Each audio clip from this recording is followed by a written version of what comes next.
Bem-vindos ao módulo 1, a aula 2, onde a gente vai falar mais sobre a inteligência artificial, né, na gestão documental. E nesse módulo eu quero compartilhar com vocês Russell e Norvig. Se vocês puderem buscar esse livro, o nome do livro é Inteligência Artificial, é um livro de 2013. Foi a dupla aí que escreveu o livro chamado Inteligência Artificial nesse ano, que eles explicam exatamente como funciona o conceito de inteligência artificial, né? É, é esse desenvolvimento de sistema capaz de realizar essas tarefas que normalmente exigem uma inteligência humana, né? A gente falou isso na primeira aula, mas aqui a gente vai mais fundo no conceito de Russell e Norvig. Na prática arquivista, né, a gente pode ter isso através da classificação automática, através da extração de informações relevantes, né, e do apoio de decisão sobre guarda e preservação, mas a gente pode ir um pouquinho mais além, né? A inteligência artificial ela vai permitir a gente categorizar e organizar automaticamente documentos, e a gente tem exemplo disso. O National Archives do Reino Unido já implementou um projeto de inteligência artificial chamado Archangel, para garantir essa integridade dos acervos digitais. E aí hoje eu trouxe isso de forma mais profunda, a gente vai falar um pouquinho do uso de blockchain. O uso de blockchain é uma cadeia de caracteres que elas são como se funcionassem como uma criptografia. Cada vez que um documento é gerado, uma nova criptografia é gerada. Só que as criptografias geradas anteriormente, elas não se mantêm. Então, se você tentar quebrar aquele código de um documento, ou tentar acessar aquele documento sem ter a criptografia, você não consegue, porque quando você tenta fazer isso, toda vez que gera um novo documento, a criptografia dos outros lá todos mudaram. Então, elas vão sempre mudando a cada nova criptografia gerada.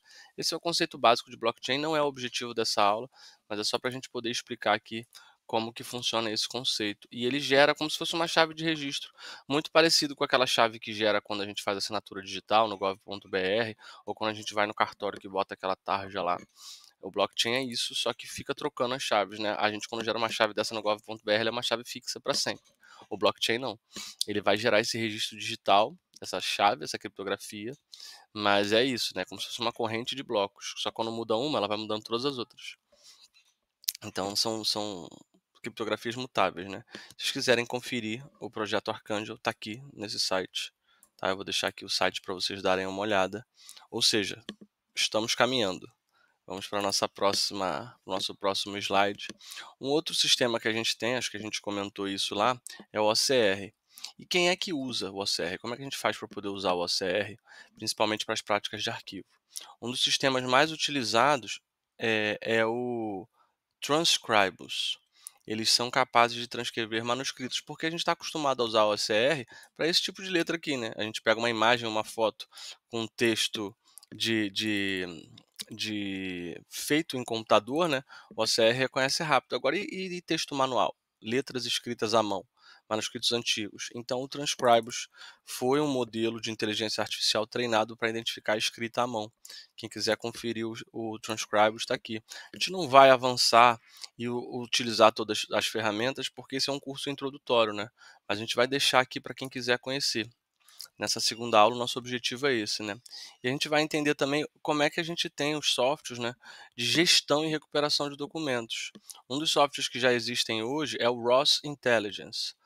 Alguns escritórios jurídicos, né, e tribunais eles estão usando o ROS Intelligence, que é um sistema baseado em inteligência artificial que ele recupera automaticamente documentos jurídicos e com muita precisão. O ROS Intelligence funciona bem.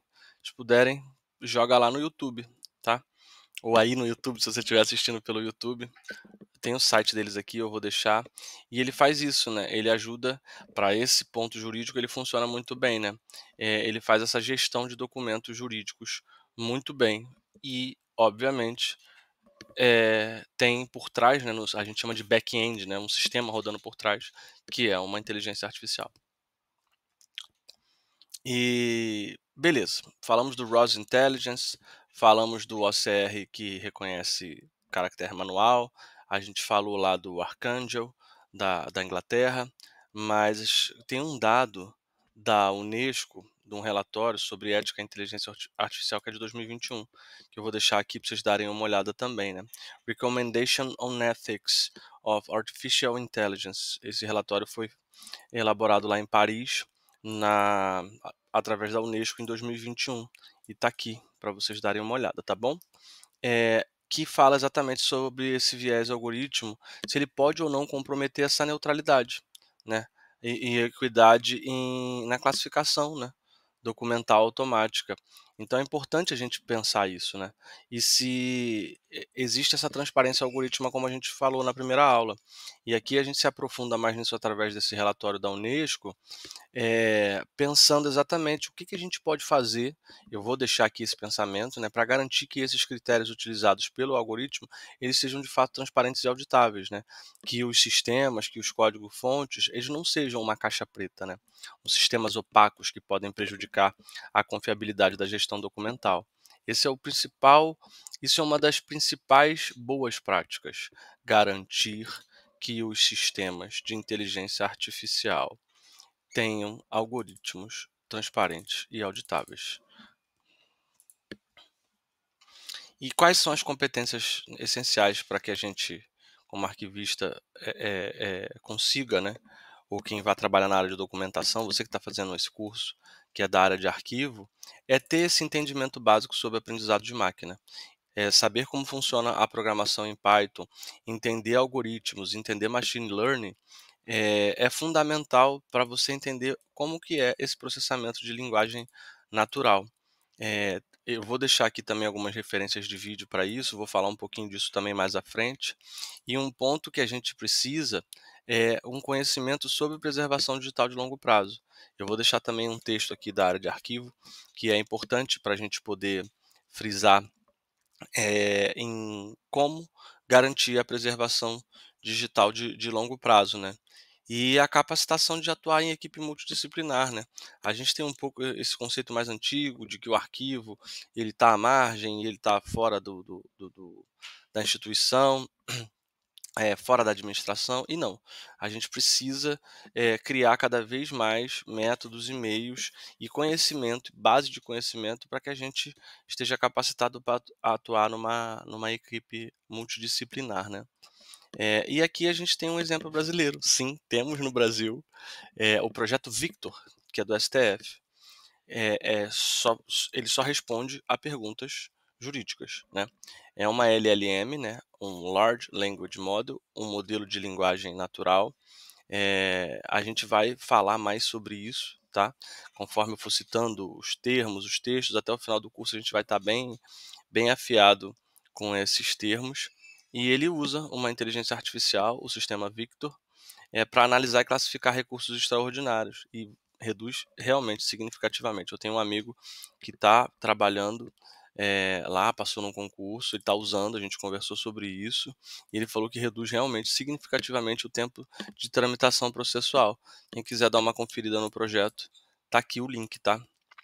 E é isso, né, a inteligência artificial é uma realidade, a gente já falou isso na primeira aula. Aqui a gente foca mais nessa questão de gestão documental, a gente viu como estão aí os projetos acontecendo, a gente entendeu já agora, inicialmente, boas práticas, né, e é isso, é fundamental, né, que arquivistas e gestores, eles compreendam essas potencialidades, né, e essas limitações, para poder aplicar essas tecnologias de forma ética, de forma transparente e eficiente, né. A gente deixou aqui as referências bibliográficas para quem quiser dar uma olhada. E na próxima aula, deixa eu dar uma conferida aqui. Na próxima aula, a gente vai falar sobre mais casos de uso, mas já voltados mais para instituições, perdão, de memória, e não só arquivos, né, mas também bibliotecas e outros centros de documentação. A gente vai avançar um pouquinho mais em casos de usos reais. Tá bom? Valeu, galera. Até a próxima aula.